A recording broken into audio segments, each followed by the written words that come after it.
ഇങ്ങനെ കുറച്ച് പൊട്ടി ഓടിന്റെ കഷ്ണങ്ങൾ അങ്ങ് എടുക്കുന്നുണ്ട് കേട്ടോ. അപ്പൊ ഓടിന്റെ കഷ്ണങ്ങൾ ഒത്തിരി നല്ലതാണ് അല്ലെ, നമ്മൾ ചെടികളാണെങ്കിലും പച്ചക്കറികളൊക്കെ നടുമ്പോൾ. എന്നാൽ ഈ ഒരു ഇഞ്ചിക്കും നല്ലതാണ് കേട്ടോ. അപ്പൊ ഇതുപോലെ ഞാനിതാ ഒരു 10-20 ഗ്രോ ബാഗിൽ ഇഞ്ചി നട്ടിട്ടുണ്ട് കേട്ടോ. അപ്പൊ നമുക്കൊരു 8-9 മാസം കൊണ്ട് വിളവെടുക്കാവുന്ന നല്ലൊരു കൃഷിയാണ് നമ്മുടെ ഇഞ്ചി. കടയിൽ നിന്നൊക്കെയാണല്ലേ നമ്മൾ വാങ്ങിക്കാറുള്ളത്. അപ്പൊ ഇതുപോലെ തോട്ടം തൊടിയൊക്കെ ഉള്ളവർക്ക് ഇങ്ങനെ നടാല്ലേ. അപ്പൊ ഇങ്ങനെ നടുന്ന വീഡിയോ നമ്മൾ കഴിഞ്ഞ ദിവസം ഇട്ടിട്ടുണ്ടായിരുന്നു.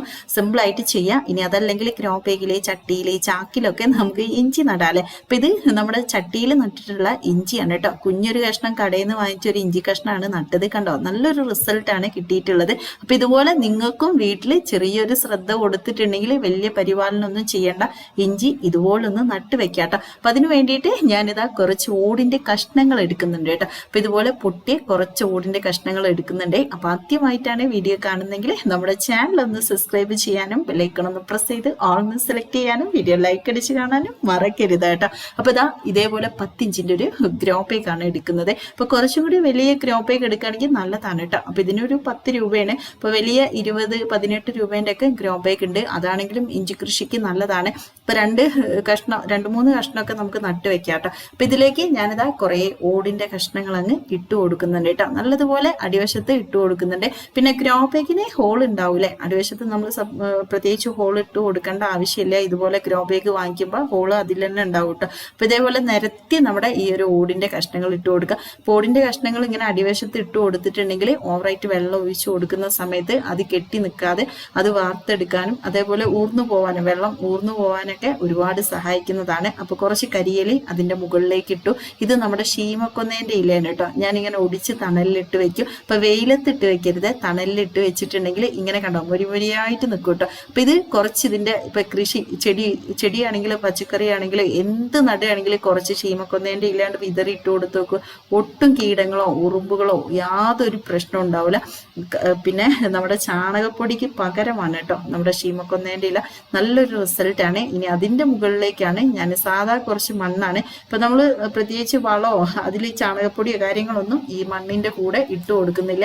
ഉണ്ടെങ്കിൽ നിങ്ങൾക്ക് കമ്പോസ്റ്റ് എടുക്കാം, ചാണകപ്പൊടി എടുക്കാം, എന്തും എടുക്കാം കേട്ടോ. അപ്പൊ ആദ്യം നമ്മൾ കുറച്ച് ഇതേപോലെ കരിയില ഇട്ടു, അതിന്റെ മുകളിലേക്ക് നമ്മുടെ പച്ചില ഇട്ടു, അതിന്റെ മുകളിലേക്ക് നമ്മളിതാ ഇതേപോലെ കുറച്ച് സാധാ മണ്ണ് ഇട്ട് കൊടുത്തു. ഇനി നമുക്ക് ഒരു ഇഞ്ചി നട്ട് വെക്കാം അല്ലെ. അപ്പൊ ഇതിന് വലിയ ഭാരോ കാര്യങ്ങളൊന്നും ഇല്ല കേട്ടോ. അപ്പൊ ഇതേപോലെ ഒരു 10 ഇഞ്ചിന്റെ ചാക്കില് നമുക്ക് ഇപ്പൊ ചട്ടിയിലാണെങ്കിലും അതേപോലെ ഇതുപോലത്തെ ഗ്രോ ബാഗിലൊക്കെ നടുകയാണെങ്കിൽ നമുക്ക് നല്ല രീതിയിൽ തന്നെ വിളവെടുക്കാം കേട്ടോ. വലിയ പ്രയാസമൊന്നും ഇല്ലാതെ ചെയ്യാം.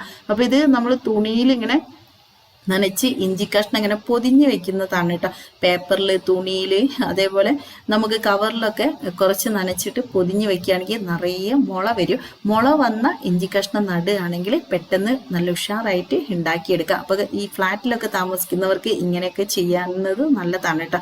ഒരു 4 ഇഞ്ചി കഷ്ണം എടുത്തിട്ടുണ്ട് പൊതിഞ്ഞ് വെച്ചാൽ നല്ലോണം നിറയെ മുള വരും. അപ്പൊ ചെറിയൊരു കുഴി എടുത്തിട്ട് അതിലേക്ക് നമ്മൾ ഈ ഒരു ഇഞ്ചി കഷ്ണം വെച്ച് കൊടുത്തിട്ട് അതിന്റെ മുകളിലേക്ക് ചാണകപ്പൊടി ഇട്ടിട്ട് നമ്മളിങ്ങനെ മണ്ണണ്ട് മൂടി കൊടുക്കുക കേട്ടോ. അപ്പൊ മണ്ണ് ആ മുള വന്ന ഭാഗം മുകളിലേക്ക് വെച്ചിട്ട് വേണം ആ മണ്ണിലേക്ക് വെച്ച് കൊടുക്കേണ്ടത്. അപ്പൊ അതിന്റെ മുകളിൽ മണ്ണിട്ട് കൊടുക്കാതെ ചെറുതായിട്ട് മുള പുറത്തോട്ട് നിന്നോട്ടെ കേട്ടോ. എന്നിട്ട് ഇതുപോലെ ഇലയിട്ട് പൊതയിട്ട് കൊടുക്കുക.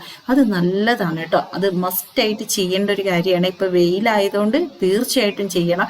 കാരണം ഡയറക്റ്റ് ആയിട്ടുള്ള സൺലൈറ്റ് കിട്ടുന്ന സമയത്ത് മുള ഒരു ഉഷാറില്ലാതെ വരും. അപ്പൊ ഇതുപോലെ പൊതയിട്ട് കൊടുത്താൽ നല്ല രീതിയിൽ മുള ഒന്നും കൂടി ഉഷാറായിട്ട് വന്ന് പിന്നെ നമ്മുടെ ആ ഒരു ഇഞ്ചിന്റെ തടത്തിൽ ഇതുപോലെ നനച്ചു കൊടുക്കുക. അപ്പൊ നല്ല ആ നനവാണെങ്കിൽ നല്ല ഉഷാറായിട്ട് നിൽക്കും. പിന്നെ ശീമക്കൊന്നേന്റെ ഇല പറയണ്ടല്ലോ, ആ ഒരു പ്രത്യേക സ്മെല്ലാണെങ്കിലും ഒട്ടും യാതൊരു തരത്തിലുള്ള കീടങ്ങളൊന്നും ഈ ഒരു നമ്മുടെ ഇഞ്ചിന്റെ ഇതിലേക്ക് വരില്ല കേട്ടോ. അപ്പൊ നമ്മൾ നന്നായിട്ടാണ് നനച്ചു കൊടുത്ത് പൊതയിട്ട് നനച്ചു കൊടുത്ത് ഇപ്പൊ 2-3 ദിവസം കൂടുമ്പോൾ മാത്രം നനച്ചാൽ മതി കേട്ടോ. എന്നും നനയ്ക്കേണ്ട ആവശ്യമൊന്നുമില്ല. ഇനിയിപ്പോ നിങ്ങൾ നനയ്ക്കാൻ മറന്നു എന്ന് വിചാരിച്ച് വലിയ ടെൻഷൻ ആവും വേണ്ട. നമുക്ക് എപ്പോഴെങ്കിലും കുറച്ച് സമയം കിട്ടുമ്പോൾ മാത്രം നനച്ചു കൊടുത്താൽ മതി. സിമ്പിളായിട്ട് ചെയ്യാവുന്നതാണ്. പിന്നെ ശ്രദ്ധിക്കേണ്ട ഒരു കാര്യം, ഇഞ്ചി നട്ട് വെക്കേണ്ടത് കുറച്ച് വെയിലുള്ള ഭാഗത്താണ് കേട്ടോ. ഇരുട് ഭാഗത്ത്, തണല് ഭാഗത്തൊന്നും ഇഞ്ചി നട്ട് വെക്കരുത്. കുറച്ച് നന്നായിട്ട് വെയിൽ കിട്ടുന്ന ഭാഗത്ത് നമുക്ക് ഇഞ്ചി നടാം. ഇപ്പൊ ഇതാ നട്ട് വെച്ച ഇഞ്ചിയൊക്കെ ഇതുപോലെ ശീമക്കൊന്നേന്റെ ഇലയിട്ട് പൊതയിട്ട് വെച്ചത് കണ്ടോ, നല്ല നല്ല ഉഷാറായിട്ട് തന്നെ നിൽക്കുന്നുണ്ട് കേട്ടോ എല്ലാ ഇഞ്ചി. അപ്പൊ ഇതിന്റെ അടിയിൽ ഇഞ്ചി മുള പുറത്തോട്ട് വരാനാവുന്നുള്ളൂ. അപ്പൊ തീർച്ചയായിട്ടും നിങ്ങളൊന്ന് ട്രൈ ചെയ്യുക. ഇന്നത്തെ വീഡിയോ നിങ്ങൾക്ക് ഇഷ്ടപ്പെട്ടിട്ടുണ്ടെങ്കിൽ നിങ്ങളുടെ ലൈക്കും ഫീഡ്ബാക്ക് ഒക്കെ അറിയിക്കാം കേട്ടോ. അപ്പോൾ ഇന്നും നല്ല നല്ല വീഡിയോസ് ഒക്കെ ആയിട്ട് വരാം. Okay friends, by.